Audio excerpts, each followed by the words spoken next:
참고적으로 이 챕터는 개인적으로 이제 에카르톨레가 이 챕터에서 주장하고자 하는 것이 무엇인지 하는 부분하고, 그리고 개인적으로 이제 경험했던 내용을 아우러서 한번 정리를 해봤어요. 그래서 고통체의 감으로부터 탈출하는데 어떤 절차로 이렇게 고통체로부터 탈출할 수 있을까? 사실은 그 시간적인 이게 뭔가 기간도 많이 좀 필요한 것 같고, 개인적으로 했던 경험에 의하면. 그리고 이제 그 벗어나는 것 어떤 단계가 좀 있지 않을까 하는 생각을 하였습니다. 톨레도 뭐 그런 측면에서 순서로 이렇게 표현은 했지 않았지만 정리가 되어 있더라고요. 그래서 첫 번째가 내가 힘들어하는 것은 내 안에 있는 뭔가 있다는 거, 그리고 그 뭔가가 구체적으로 무엇인지를 깨닫는 거 작업이 우선 첫 번째 돼야 된다는 것이고, 두 번째는 그런 고통체가 깨달아도 이게 활성화되는 순간들이 이제 있을 때 이게 뭐 자동적으로 일어나기 때문에 참 어떻게 보면은 알아차리기 쉽지 않다. 그래서 그런 순간에 현존하는 어떤 힘, 현존하는 상태가 좀 필요하다는 거죠. 그리고 이제 세 번째는 어, 고통체가 일어날 때, 그리고 일어난 이후에 그 고통체에 내지는 그 고통체는 어떤 몸에서 일어나는 어떤 감정체로 이제 존재할 수 있습니다. 그래서 그 고통체에 대해서 온전히 주의를 기울인다는 것은 어떻게 보면 직면하는 순간이다, 이렇게 볼 수가 있는 거죠. 그 다음에 이제 고통체에 대해서 깊이 성찰하는 거, 질문해보는 거, 그 다음에 마지막으로 이제 모든 것을 수용하는, 고통체마저도 나의 하나의 일부분으로 이제 받아들이고 수용하는, 이런 다섯 개 단계로 고통체로부터 이제 감옥으로부터 탈출할 수 있는 방법이지 않을까 하는 생각을 해보았습니다. 하나씩 보면은 고통체를 가지고 있는 것을 깨닫는 것인데, 누구나 다 우리는 고통체를 가지고 있다, 이렇게 생각을 해봅니다. 첫 번째는 미해결 과제죠. 미해결 고통체. 요거는 이제 게슈탈트 심리에서 말하는 그런 의미, 미해결 과제. 과거에 이제 자라면서 부모로부터 아니면 뭐 주변의 지인으로부터 받은 상처죠, 상처. 해결되지 못한 그 상처가 계속 어떻게 보면 우리로 하여금 미해결 과제를 해결해달라고 하는 그런 측면에서 이제 떠오르는 거죠. 그래서 요거는 이제 NLP나 게슈탈트 심리 치료로 미해결 고통체를 활성화시키는 드라이버, 촉발 요인을 발견하고, 그 촉발 요인을 이제 없애는 제거하는 형태로 되면 이제 처리가 되면 미해결 고통체는 해결이 될 수 있다. 비교적 쉽게 해결이 될 수 있다, 이렇게 볼 수가 있겠습니다. 그 다음에는 이제 부모의 고통체가 있습니다. 부모의, 아까 유엔 코치님하고 뭐 개인적인 어떤 사례에서 이야기 드린 것처럼 나도 모르게 부모가 받았던 그 고통체로 인해서 그것이 자녀한테 대물림되는, 그렇죠. 자녀는 사실 아무 이유도 없이 부모가 하는 이야기와 행동 패턴이 그대로 이제 고통체가 그대로 전달이 돼서 심겨진다는 이야기죠. 요거는 이제 그래서 자녀에 대한 어떤 문제, 자녀에 대한 어떤 상담으로 자녀의 문제를 해결을 한다고 해도 사실은 부모의 이 고통체가 있기 때문에 진정한 의미에서 자녀의 어떤 그 문제는 해결이 되지 않는다 하는 거죠. 그래서 이 버지니아 사티어라고 하는 미국의 그 이제 임상심리 전문가인데, 원가족 치료, 가족 치료라고 하는 장르를 개척하신 분인데, 자식에 대한 어떤 고통체 부분은 부모하고 같이 이 어떻게 보면 상담을 통해서, 치료를 통해서 해결이 돼야지만 이 고통체가 이제 해소된다, 이렇게 보는 거죠. 그 다음에 이제 또 한 부분은 우리가 태어나면서 유전적인 그 고통체가 있다는 거죠. 이거는 우리 부모가 아닐 수도 있고 부모 이전에 할아버지 뭐 정조 할아버지서부터 쭉 우리 나의 어떤 우리 가족의 그 문화, 우리 가족의 어떤 그 전에부터 쭉 이렇게 내려오는 그런 고통체가 이제 있을 수 있고 우리 가족뿐만 아니고 이거는 이제 가보면 이제 전생이라고 이제 하는 의미도 있습니다. 측면도 있습니다. 어, 이제 그 시간선 NLP에서는 이제 시간선이라고 하는 그런 기법이 있습니다.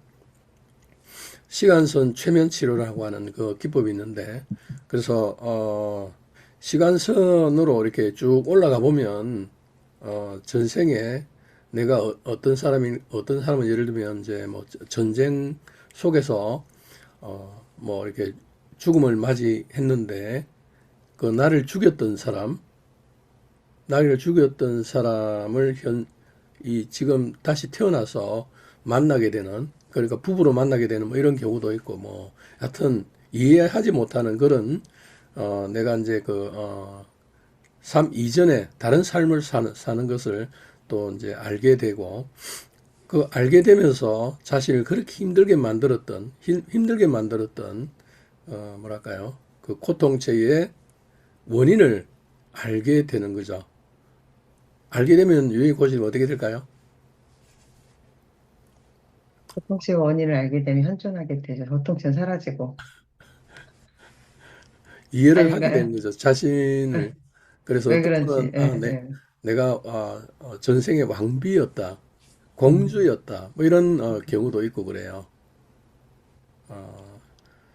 예, 전생 치료에 대한, 전문적으로 하시는 분은 이제 설기문 박사라고 있습니다.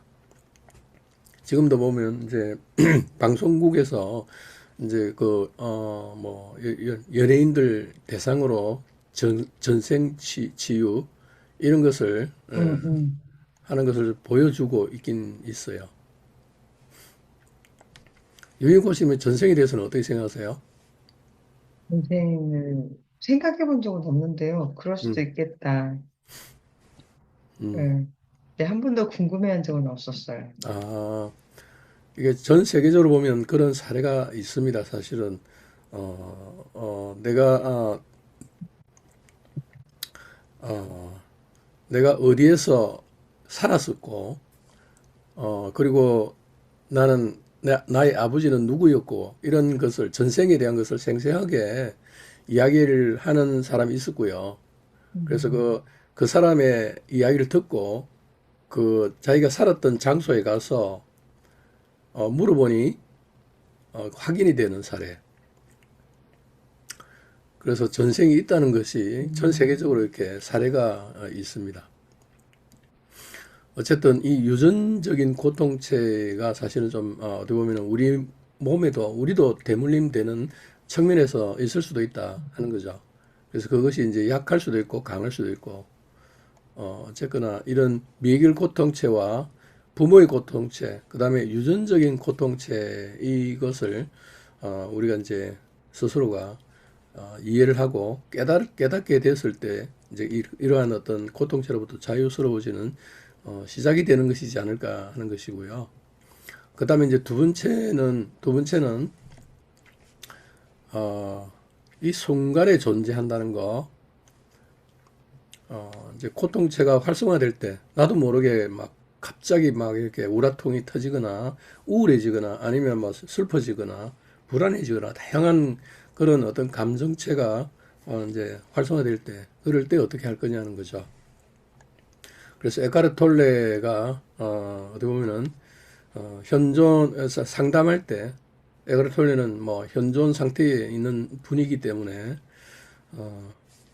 상대방이 어떤 고통체로 인해서 예기치 못한 행동을 할 때도 거기에 반응하지 않고 온전히 존재하면서 그 상대방이 현존할 수 있도록 촉진했다, 도왔다 이렇게 생각이 됩니다.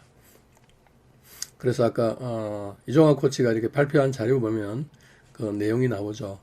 나는 생각이나 판단함 없이 그녀를 바라보았고, 마음속에 논평, 마음속에 일어나는 이야기 없이, 판단과 평가 없이, 그녀의 반응, 고통체에 고요히 귀를 기울였다.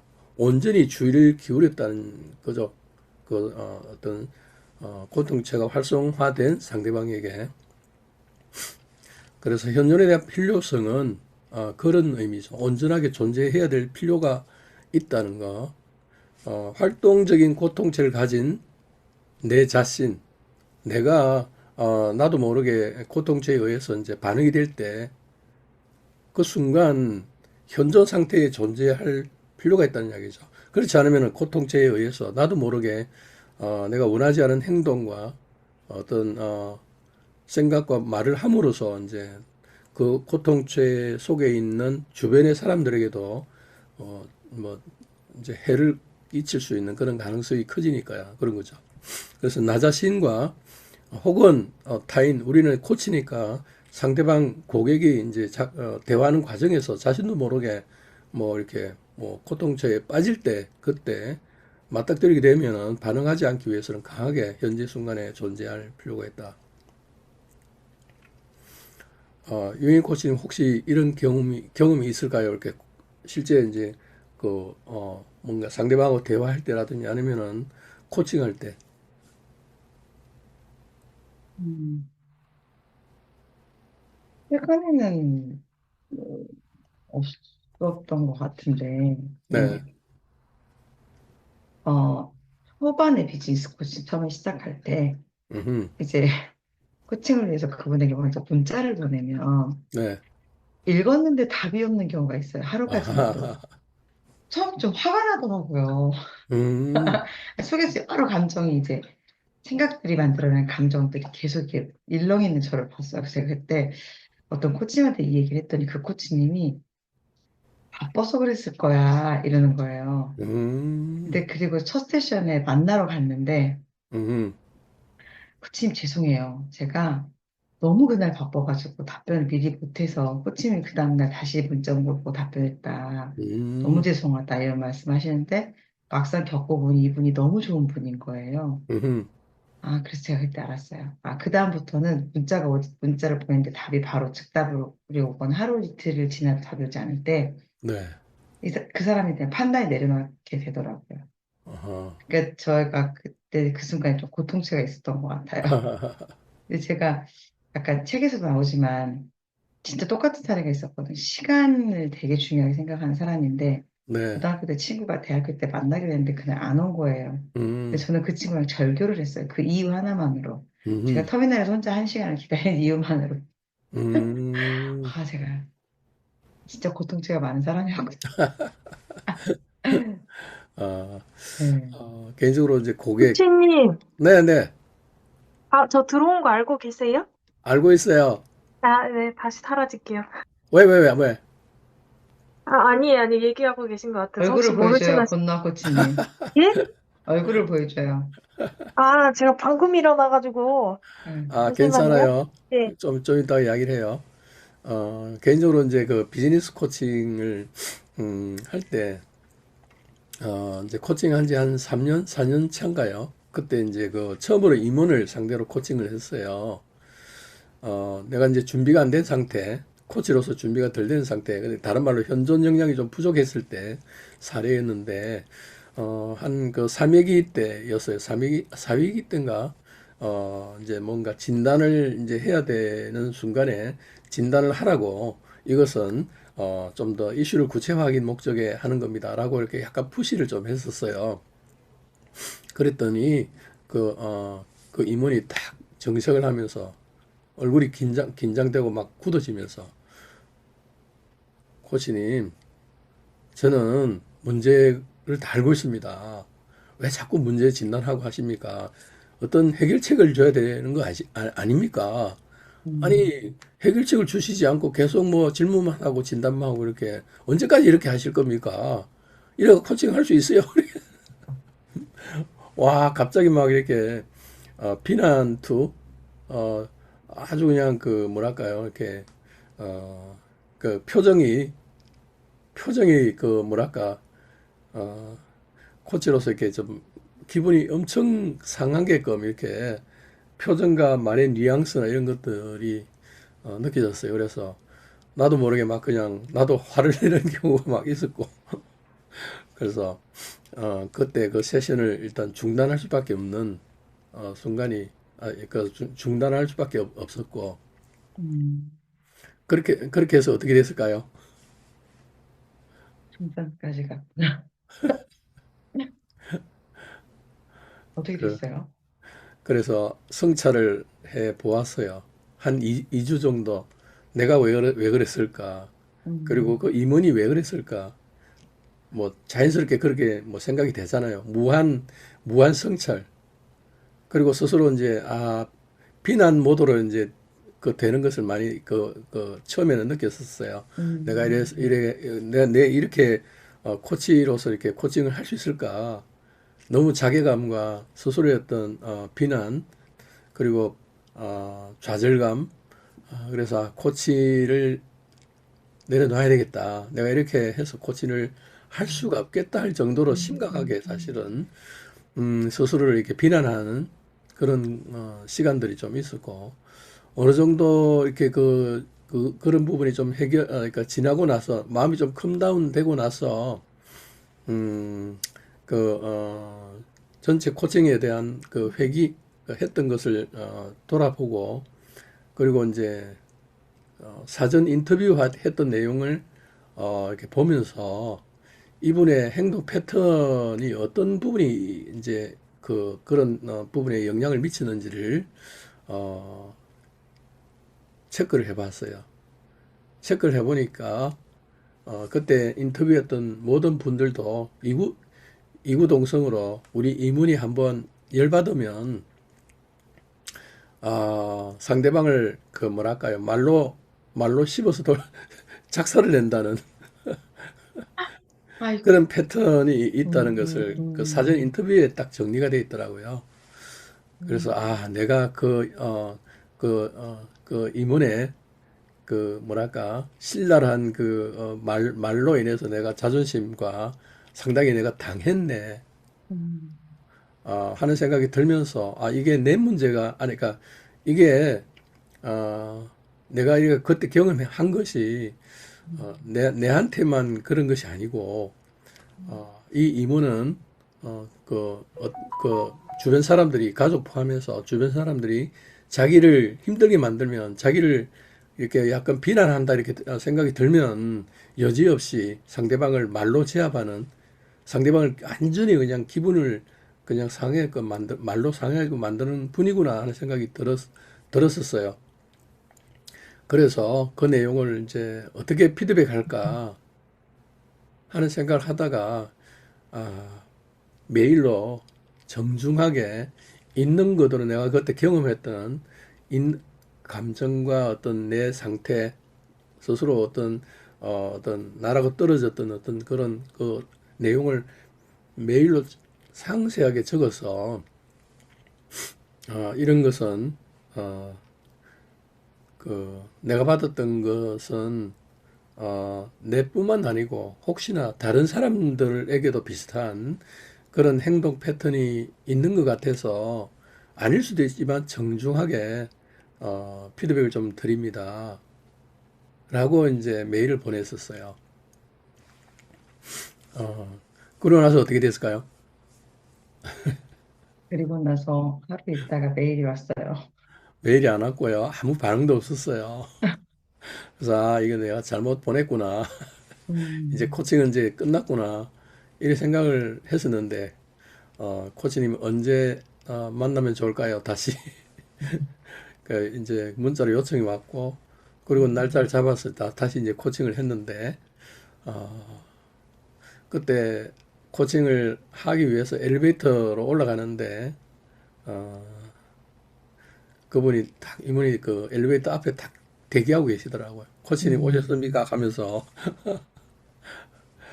어, 그 어떤 뭐랄까요 반응이 완전히 달라졌어요. 그러니까 음, 그것이 자신의 그 변화의 포인트인 것을 알고 있었던 거죠. 음, 본인도 코칭 세션에서 그렇게 하고 난 뒤에 서로 성찰을 좀 많이 했겠지. 그리고 이제 메일을 보낸 내용이 자기가 정말 필요한 것을 정제 없이 있는 그대로 이렇게 그 피드백을 받은 거예요. 어쩌면은 피드백을 정확하게 받은 것은 처음이었다고 생각이 되는 거죠. 그분 입장에서는. 음. 코치니까. 그래서 남은 세션을 그분의 행동 패턴, 화가 나면 자신도 모르게 굳어지고 비난의 말투가 일어난다는 것을 이제 다루게 되었고요. 그것을 발견하기 위한 작업을 이제 했는데, 본인은 잘 모르더라고요. 그 순간을. 고통체가 활성화되는 순간을 몰라요. 그래서 어떻게 하면 그것을 알아차릴 수 있을까요? 이렇게 했더만, 자기 밑에 있는 구성원 중에 한 분이 고려대 심리학 석사 출신으로서 최근에 입사한 신입사원이 있다고. 그래서 회의할 때 그 신입사원을 옆에다가 앉혀놓고, 자기가 이렇게 뭔가 화가 났을 때 비난 투로 막 할 때 알려달라.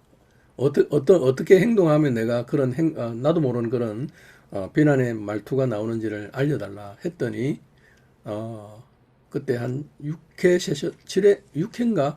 6회 세션 때 와가지고 코치님 발견했습니다 하더라고요. 어떤가요? 어떤 행동을 하는가요? 화가 나면 이렇게 물어봤더니 주로 회의할 때 그런 뭔가 이렇게 행동이 나온다고 하는데, 어떤 밑에 팀장들이, 자신에게 헐트할 때, 비난할 때, 자기가 생각한 것과도 반대할 때, 딱 이렇게 의자 앉아 있다가 갑자기 의자 뒤에 뒤로 이렇게 기대기를 숙인데 했어. 이렇게 이야기하다가 뒤로 쫙 이렇게 하면서 이제 막 이렇게 말을 한대요. 비난의 말을. 그래서, 앞으로 이제 그 회의할 때 그 이야기를 듣고 뒤로 딱 제끼는 순간 스탑을 한대, 스탑. 그리고, 멈추고 현존한 상태가 되는 거죠. 그 순간. 그리고 나서 이제, 비난의 말을 안 하고 좀 참고 하면서 이제 극복을 했던 사례가 있었습니다. 그래서, 그때 처음으로, 코치로서 좌절을 경험했고, 지금 이렇게 그 고통체를 이렇게 우리가 다 이야기하면서 그분의 고통체일 수도 있었겠다는 생각이 좀 들었었고, 그리고 그때 그 위기가 결국은 기회로 만들어졌어요. 오히려 힘들게 된 그 순간을, 코칭하는데 그 고객으로 하여금 알아차리는데 촉진하는 역할을 하였다. 그래서 그 이후로 코칭 세션에서 여러 가지 어떤 불편한 상황이 일어나도 그게 흔들리지 않고 현존할 수 있는 그 힘이 되었었어요.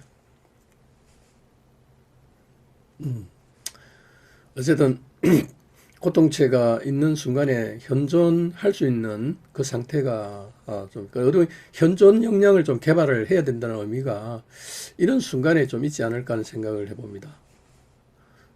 권노 코치님. 음. 안녕하세요. 아니, 좀 이따가 이야기를 하죠. 네. 자, 뭐 질문 있으면 질문하시고요. 두 번째고 세 번째가 뭐냐면 이제 요게 이제 현존 역량을 개발하는 ICF에서 현존을 유지한다는 역량이 있잖아요. 이 현존을 유지한다는 역량이 에카르트 톨레가 말하는 그 현존한다는 거하고 같다는 이야기죠. 현존을 유지한다 정의는 우리가 알고 있는 내용이지만 개방적이고 유연하며 균형 잡힌 자신감, 흔들리지 않는다는 거죠. 고요히 있다는 거. 그래서 온전히 깨어서 고객과 함께 한다. 온전히 깨어서 고객과 함께 한다. 깨어서 한다는 이야기가 현존 상태에 있다는 이야기죠. 그래서 그 하위 스킬에 보면 네 번째 코칭 과정에서 고객의 강한 감정 상태, 고객의 강한 감정 상태는 고객이 이제 고통체가 활성이 된 상태다고 하는 거죠.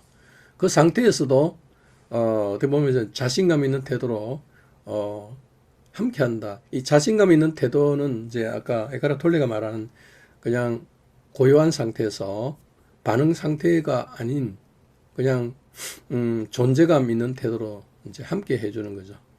어, 그것이 어떻게 보면은 코치들에게도 이제 중요한 역량이 된다는 생각을 해봅니다. 그리고 이제 세 번째는 고통체에 온전히 주의를 기울여 주는 거. 그러니까 현존하면서 고통체에 온전히 주의를 기울이면서 그 고통체를 공감해 준다 그럴까? 어, 공감해 주면서 그 고통체가 이제 어떻게 보면은 좀 해소될 수 있도록 해주는 것이 필요하지 않느냐 하는 거죠. 그래서 에카르 톨레가 30대 여성 상담 사례에서 이제 온전히 주의를 기울여서 그 고통체가 이제 잦아들 수 있도록 해준 사례죠. 그래서 나는 그녀가 몸 내부에 있는 느낌으로 본인의 그 느낌으로 관심을 집중하도록 유도하고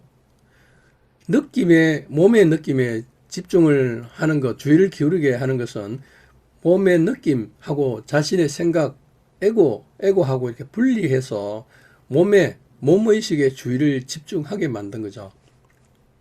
그래서 불행한 생각과 불행한 인생 이야기라는 생유리를 통하지 말고 직접 그 감정을 온전히 느껴보라고 요청했다는 거죠. 고통체는 몸에서 느껴지는 느낌이죠. 그리고 생각을 좀 분리하도록 만든 것이 에카르 톨레가 온전히 현존하면서 고객의 상대방의 고통체가 있는 몸의 주의를 기울이보려 하는 거죠. 요게 의미가 있는 것이 뭐냐면은 게슈탈트 상담 치료에서도 그런 기법이 있습니다. 예를 들어서 이제 상담 세션에서 어떤 그 문제가 있는 분이 막 이 고통체에 대해서 막 활성화된 상태에서 막 이렇게 울고불고 할 때, 내지는 막 그냥 두려워할 때, 그때 그 두려움, 예를 들면 충분히 공감해주고 그 두려움이 몸에서 어디에 느껴지는지 이렇게 몸의 주의를 기울이게 해보는 거예요. 그러면 대체적으로 예를 들면 가슴 이쪽에 느껴집니다. 그러면 그 가슴에 이렇게 따뜻하게 손을 이렇게 해서 이렇게 마사지 해준다든지 만져본다든지 이렇게 해주게 해요. 그러면 아무래도 뭉쳐있던 이 근육이 이완될 수도 있거든요. 그리고 때로는 그 수건으로 이렇게 그 부분을 이렇게 따뜻하게 해주는, 그렇게 되면 그 감정체가 그 몸에 저장된 이 고통체가 해소될 수 있는 그 가능성이 있다고 그래요. 그래서 상담에서도 이제 그런 기법이 있는 거고요. 인간공학자인 탐 스톤이라고 하는 분이 계세요. 순수의식 기법을 하신 분인데 우리나라에도 두 분인가 오셨어요. 이분이 이제 코어 다이나믹 기법이라고 하는 것을 이제 적용하고 있는데 우리 몸속에 여러 가지 감정이 저장되어 있다고 그래요. 이거는 이제 대체 의학을 최근에 이제 이렇게 주장하는 그 장르에서도 감정은 우리 몸에 기억되어 있다 이렇게 이야기를 해요. 그래서 분노의 감정은 이쪽에 쇄골 이쪽에 이제 저장이 되어 있다고 하는데요. 이 저장되어 있는 이 부분이 태풍의 눈처럼 에너지체로 존재한다 그렇게 이야기를 해요. 그래서 태풍의 눈의 의식을 집중을 하게 하는 기법이 있습니다. 태풍의 눈은 아시겠지만 고요합니다. 주변은 엄청난 해오리가 치지만 태풍의 눈은 고요하거든요. 그래서 우리 몸에 저장된 이 감정체도 사실은 태풍의 눈처럼 그렇게 작용이 된다. 그래서 태풍의 눈의 순수 의식으로 집중을 해서 온전히 다 느껴보게끔 하는 기법이 있습니다. 그러면 그 고통체가 사라진다 하는 것이 있습니다. 실제로 개인적으로도 적용을 해 봤고요. 그래서 이 고통체가 있다라고 한다면 그 고통체를 몸에서 느껴보게 하고, 그리고 그 몸의 주의를 온전히 기울이고 그것을 직면하게 하는 거. 직면해서 온전히 경험을 하게 되면 이게 사실은 해소가 되는 그런 어떤 순간이 옵니다. 개인적으로 그런 경험을 했고, 그리고 실제로 게슈탈트 상담 치료에서도 그 작업을 하고 있고, 그리고 이제 순수 의식 기법이라는 기법에서도 적용이 되고 있다, 활용이 되고 있다는 거죠. 그래서 알아차림 코칭에서도 코어 다이내믹 기법을 적용해요.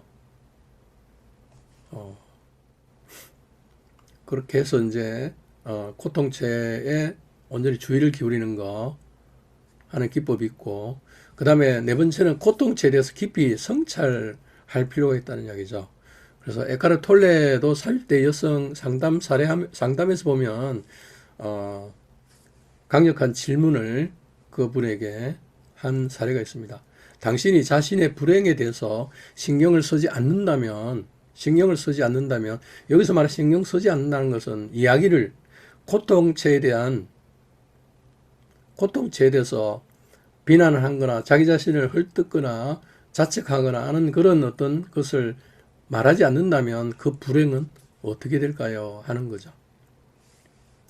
그리고 이제 바이런 케이티의 네 가지 질문에서도 그 고통체가 활성이 됐을 때 만들어진 신념체가 있습니다. 세상은 지옥이야. 예를 들면 이런 그 부정적인 신념체가 있거든요. 그 신념체에 대해서 그러니까 에고에 대해서 도전하는 그 네 가지 질문이 있습니다. 예를 들면 당신이 믿고 있는 이야기가 진실한가요? 세상은 지옥이다. 진실한가요? 현실은 어떤가요? 그래서 진실한가요? 물어보면 진실하죠. 지옥입니다. 현실은 어떤가요? 지금 여기가 지옥인가요? 이런 의미죠. 관념 속에 있지 말고 관념 속에 나와서 땅을 바라보게끔 하는 거죠. 현실을.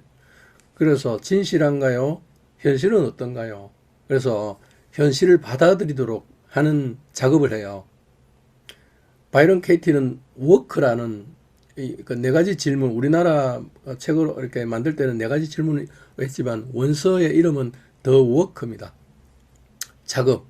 어떻게 보면 상담 세션이라 할 수도 있고 코칭 세션이라고 할 수도 있는 거고, 강력한 네 가지 질문을 통해서 고객이 이제 그 고통체에 대해서 깊게 성찰하고 그 고통체에 의해서 만들어진 자신의 그 감옥체로부터 나오게끔 하는 작업이거든요.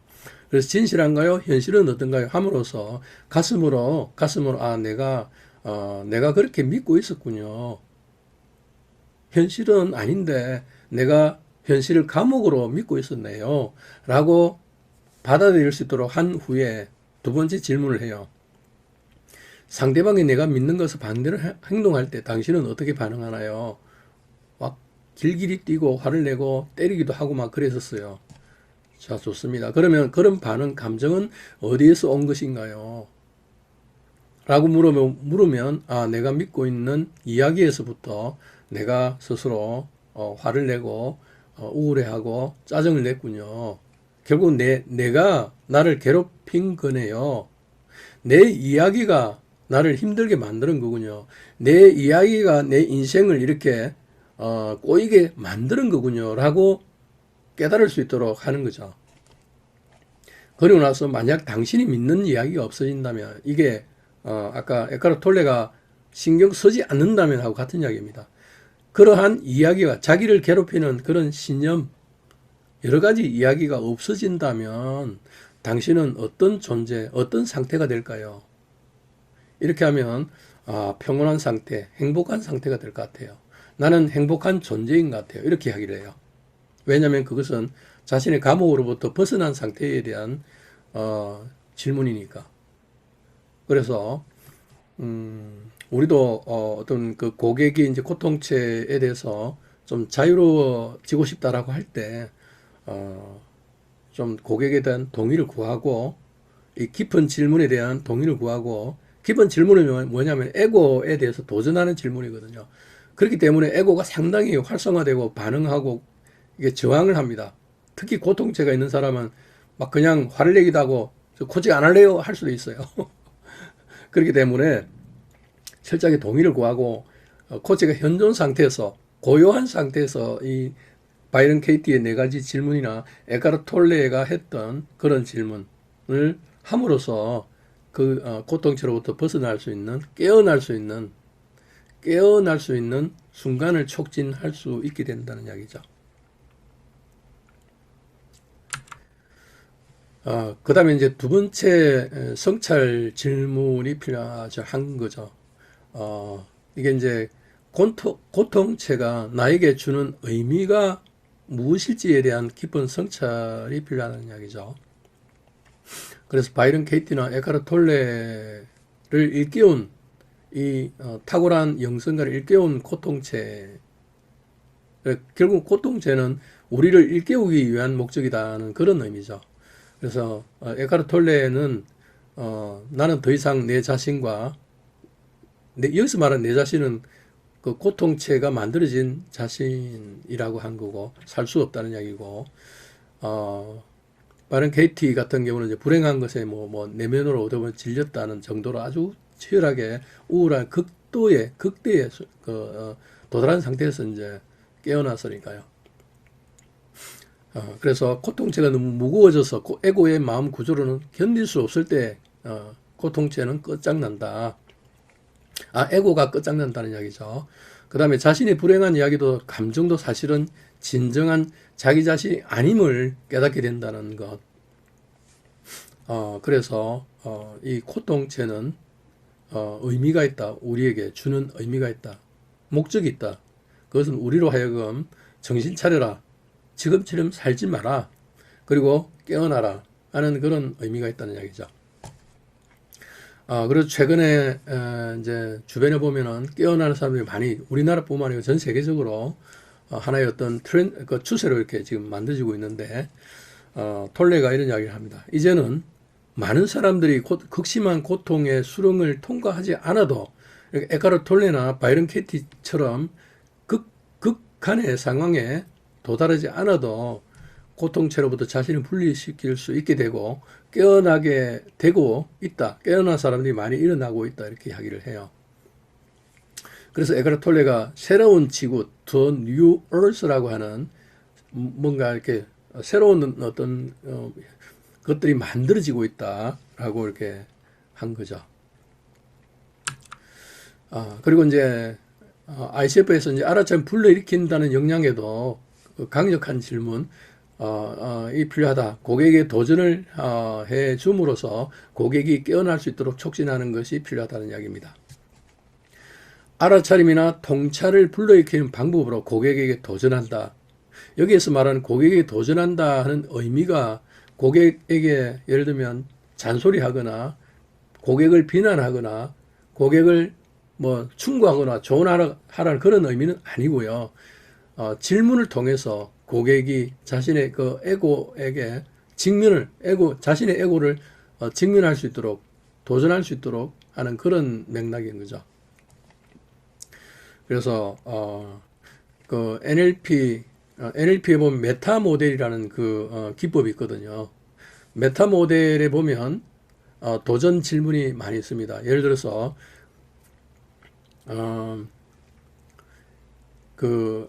나는 반드시 성공을 해야 됩니다라고 이제 고객이 이야기를 하면 잠깐 고객님 반드시 성공을 해야 된다라고 하셨는데 거기에 대해서 잠깐 다른 관점에서 생각을 해보려고 하는데 가능할까요? 동의 구하고 질문을 해 주는 거죠. 반드시 성공을 해야 된다고 하셨는데 성공을 하지 않으면 어떤 일이 생기나요? 어떤 일이 일어나나요? 이렇게 질문을 하게 됩니다. 그러면 그 질문을 하게 되면 고객은 과거에 성공하지 못해서 상처받았던 힘들었던 그 순간이 있습니다. 그 순간이 이제 그 회상이 되는 거죠. 그래서 성공을 하지 않으면 예를 들면 우리 가족이 다시 혹한의 거리로 내몰릴 수도 있습니다. 그래서 저는 반드시 성공을 해야 됩니다. 그런 과거의 어떤 힘들었던 실패를 통해서 경험했던 그것을 다시 경험하지 않기 위해서 만들어진 고객의 그 이야기가 나오는 거죠. 그래서 사실은 그것은 자신이 만든 하나의 어떤 신념일 수 있거든. 반드시 성공해야 된다. 거기로부터 성공하지 않아도 된다. 그냥 마음을 비우고 하다 보면 뭐 일이 더 잘 될 수 있잖아요. 근데 반드시 성공해야 된다는 것이 그 고객으로 하여금 상당히 힘들게 현실을 살아가도록 만들거든요. 그래서 그 신념으로부터 벗어날 수 있도록 때로는 질문을 통해서 챌린지, 고객에게 도전을 해서 알아차림할 수 있도록, 아, 내가 반드시 성공을 하지 않아도 되네. 성공을 하는 것이 필요하지만 굳이 그렇게 안 해도 되지 않을까 하는 것을 알아차림할 수 있도록 도와주는 것이 필요하다 하는 거죠. 그리고 이제 모든 것을 수용을 하는 것이 필요하다. 이렇게 합니다. 바다를 들림을 통해서 우리는 넓고 광대한 우리 본래의 자신이 된다. 그래서 우리는 더 이상 하나의 조각이 아니다. 우리는 전체가 된다. 여기서 말하는 전체는 에너지 레벨에서, 순수의식 레벨에서는 우리가 모두가 하나다는 이야기입니다. 모두가 하나로서 전체로 연결되어 있다. 이런 의미입니다. 그래서 성경 구절에 보면 마태복음 5장 48절에 보면 이런 구절이 있습니다. 하늘에 계신 너희 아버지께서 온전하심과 같이 너희도 온전하라. 왜냐? 우리는 하나님의 자녀이기 때문에 하나님의 아들과 하나님의 딸이기 때문에 온전하다는 이야기죠. 여기서 말한 하나님의 아들과 딸은 인간적인 하나님의 그게 아니고 영적으로 순수의식 레벨에서 우리가 하나님의 딸과 아들이다 하는 거죠. 그래서 우리는 온전하다 하는 이야기죠.